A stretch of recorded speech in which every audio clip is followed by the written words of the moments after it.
நிர்மலா சீதாராமனை வன்மையாக கண்டிக்கின்றோம்.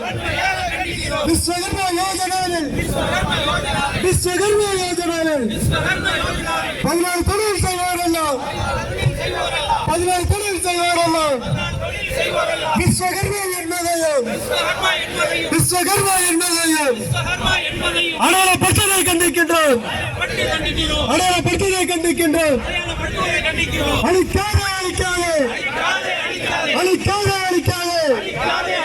விஸ்வகுலத்தின் அடையாளத்தை அழிக்காதே.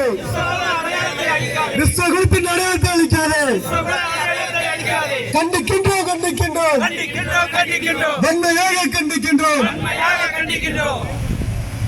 அடுத்தபடியாக சங்கரமேனை சேர்ந்த திமுக நகர செயலாளர் முத்துக்குமார் அவர்கள் கண்டனமாற்றுவார்கள்.